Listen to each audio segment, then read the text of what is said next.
everybody, welcome to another episode of Spilling Tea with Samantha and Dr. I'm back here, apparently hidden behind monstrous hands. Which is the first time anyone has ever said that about my hands. I have the world's smallest hands, guys. I mean, literally, I cannot find rings. Like, these have been this has been in my life since the 90s. Okay. And for the most part, like, it takes me forever to find rings. What year were you born in? Were you born in the 90s or in the 80s? 89. Oh, okay. All right. I missed the 80s though, so does it really count? Yeah, no, not really. I'm like, oh, I was born in the 80s, and everyone's like, no, bitch. No, Like, you're a full-blown millennial. Yeah. But a cool millennial, like one that is actually socially aware and smart. These are all mine. Sure. Let's go with that. You've read my work, please. Anyway, we thought today that we could have like a fun, air quotes, discussion around diagnosis, mental health diagnosis specifically. It's my favorite thing in the world. Why do you laugh like that? It is. I really like diagnosing people. You were just like, I love telling people they have problems. No, see, that's not how I do it. I use the diagnosis for me, for like me and my treatment plan, and like figuring out where people are, and like to help them if there's other issues going on. Yeah. My like MO, I guess, would be that I say, look, client, I am gonna... Is that the client now? Yeah. What client? Like, look right into the camera. It's right. Come right close. There. I'm gonna diagnose you. But it doesn't. The creepiest thing ever. I'm gonna diagnose you, but it doesn't mean anything. It doesn't define who you are. Wow. It just helps me kind of know what we're gonna do in treatment. And that's when I don't come back. Just kidding. Did you blow a kiss? I think that was so close. I'm like, I got red lips today. This is a fucking shit show video. I know, this is a mess. But I really do use diagnosis for me than it is for my client. Yeah, I kind of do the same kind of thing. Like when I diagnose or I do assessments or anything in that realm, that comes usually from a more like experty, like traditional focus of psychotherapy. Like me as this expert is going to like then tell somebody about themselves. Oh, I hate that. I don't like that. Right. I don't do that. It's all very therapeutic for me. So I sit down with a client and I say, what is it that you want to know? These are things that I'm curious about. How do you feel about that? Do you want to look at those types of concerns or issues? And then, they take assessments or we kind of narrow down diagnoses. Yeah. But then we collaborate together to make sure that it fits with them. Right. Having said that, there are specific circumstances and instances where you can't collaborate as much with clients. And thankfully, that usually doesn't happen much within the realm of sexuality, which is what we primarily work with. But like I'm thinking like personality diagnosis, people who are separated from reality, when there's like delusions and everything else going on. Yeah, I don't really dabble in that realm. Yeah, I have in and out. And I used to do some psychological evaluations and whatnot in Michigan before I left there, and it's a very fascinating world, and you have to take a pretty different perspective on it. But that's not what we're here to talk about. Yeah, I was like, we're going into deep dark stuff. Maybe the next video, but. Well, another video. Let's talk about it in a year or something. I don't know. In a year? I don't know. But let's... Y'all gonna be around in a year? Like... Let's talk about sex diagnosis. Okay.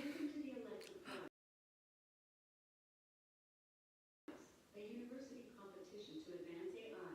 I'll give you the 2017 winner, Sonny Award, from the University of Washington. We didn't even say anything!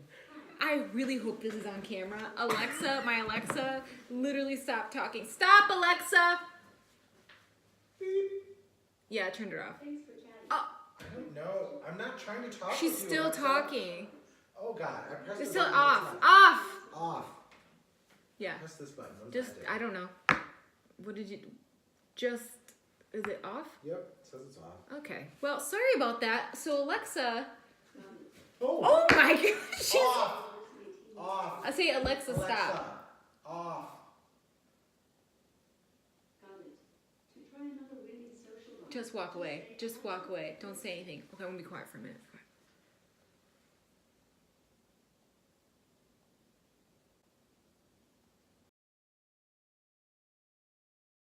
Okay.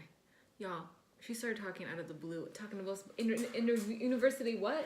An AI thing, like an artificial intelligence winner. You know, this is the week, and I don't know when this is going live, maybe next week. So this is the week of April 16th. Yes. And I was told by my students that the aliens were coming this week. And it's Friday, so I don't see no aliens. Why are the aliens coming this week?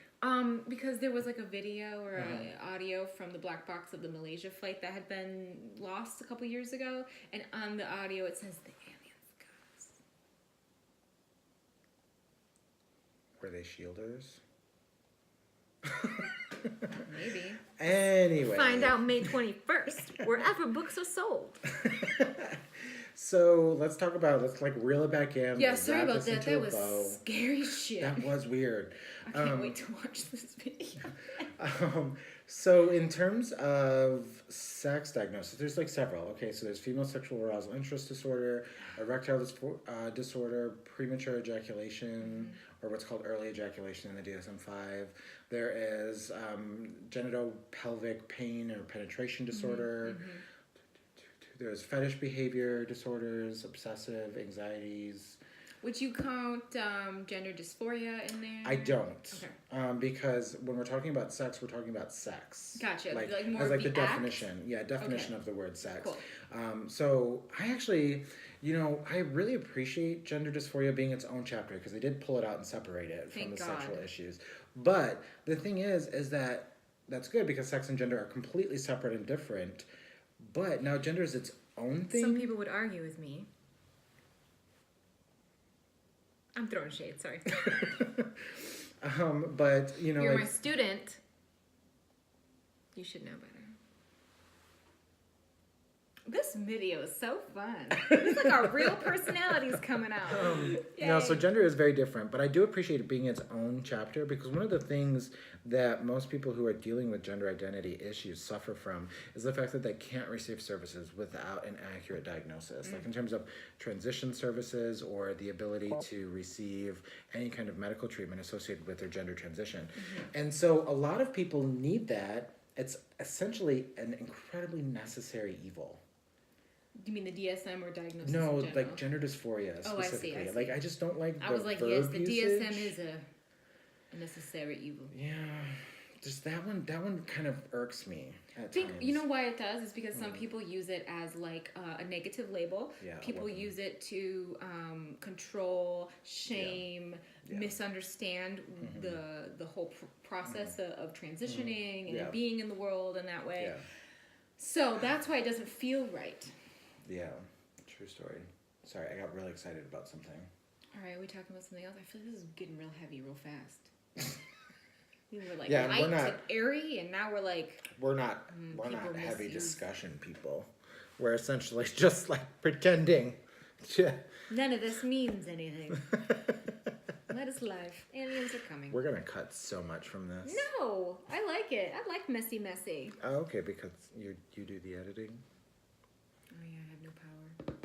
Help me, Owen Kenobi. I do not have any power or Who is control. that? Who are we getting help from? Obi-Wan Kenobi. When it came out, Kenobi. I was like, there's words. Yeah, I don't know there. Can we cut that? That part's staying in. One of my the most interesting things that most guys out there, this is a guy diagnosis, okay? Most guys worry so much about ejaculating too quickly, right? Like they're like, oh my God, like I'm a premature ejaculator. I don't last long enough. I want to last longer. Well, just to normalize what does it. long enough mean? Well, first of all, that's a great conversation to have. See, I'm a good therapist. But Come see me in Georgia. The thing is about that, those for an early ejaculation diagnosis, you have to have penile vaginal intercourse, and you have to. That sucks. Yep, you have to last shorter in terms of physical activity. You have to last less than a minute. So if you last for 61 seconds on average, you're good. I forgot about this, and it's all like literally this. 61 seconds. You make it to 61 seconds, you're good. Which actually is based in the research that says that most people, for essentially penile vaginal intercourse or insertive types of intercourse, only last an average of 3 to 5 minutes. Amen. 3 to 5 minutes. Get your times right. Yeah. People. And the thing is that so many people are like, that's not enough. Question. What about, how do you handle people who are like, oh yeah, I've lasted like for hours and hours and hours. Do you think like that's healthy? Do you think that's weird? Do Well, you think that's one of the other diagnoses called delayed ejaculation, where either there is a marked distress associated with the fact that it has taken way too long to ejaculate, and or like there's an absence of the ability to ejaculate or achieve orgasm. But I'm not really talking about that's its other thing. But I'm talking about people who are like being like, yeah, I lost for like hours. Like, yeah, well, what do you think that is? Like, you think that's like a lie? Do you think that's just like the stereotype that gets thrown around? I think that those people are generalizing their sexual activity because, first of all, I don't think anybody's actually having penetrative sex for hours, and if they are, then they must have an industrial-sized can of lube. Because that's why I was like, like you get like rub raw, like there is like you gonna start bleeding, like it's not gonna be pleasurable. You know, by the time you're done with that, that's not. That's what I always get. Like, I don't know. I have friends that say like, "Oh yeah, I'm just doing it into the night." I was like, "Doing what into the night?" Because like it doesn't last. Well, and that's why they talk about it being a general statement, and that's us as well talking about the fact that sex is penis and vagina. So for them, they might be saying, "I last all night," but what they're actually talking about is from the moment that they popped open the bottle of. But I'm pretty sure that's how you and I would define it. Like people do really think it's just when there's insertion. So, but does that? Ugh, for hours? Girl, get that checked out. Ugh, no. So, like, if you're talking, like, okay, so we're, like, doing some foreplay for a while, and that lasts a long time, and then I'm, like, putting it in, and then that lasts for a long time, and then, like, we, like, took a little break because I wanted a snack, but, like, we aren't done yet, like, until you're like, yeah, but nobody, come on. Nobody, nobody's like that. Nobody's thinking. That's the only way that would make sense. Yeah, it does. That's what I'm saying. It doesn't make sense. Like, don't put pressure on yourself for no apparent reason. No, like have the sex that you have, and make sure everybody's satisfied. And orgasms do not mean it's the end of sex. Orgasms do not. Orgasms. Let's say it together. I wish we could have one of those like bouncing balls with like words across it. Talking about sex and bouncing balls. I wish we could have bouncing balls too. But like like along the bottom of the screen, it's like boop boop boop boop boop. But I wanted to say, orgasms do not equate to sex or the end of sex. You're welcome. Hopefully, we have broadened your horizons. Oh, we're done for the day? Oh. Oh, yeah, we're wrapping this up. As you should, too. Yep. All right, so we will see you guys. You know where to find us. Instagram, everything's down below. If you have any questions, comments, concerns, we'd love to help you out. So come find us or, whatever. Stop by all our the information websites, is down below. You know the drill. Email, You've been here long enough. Tweet at us. Send us up a smoke signal because we're in the general Georgia vicinity. Ooh, we're under Atlanta. a fire warning. You should probably not do that, actually. There's a fire warning? Yeah, is that a it's thing? like I'm joking. That dry was weird. shit. Anyway. Okay. Well, don't burn anything unless... that was a joke. It was a kind of a joke about the lube thing and rubbing We'll see you next two time. sticks together. We'll see you next time on another glorious episode of Spilling Tea with Samantha and Dr. B. Yay. Bye.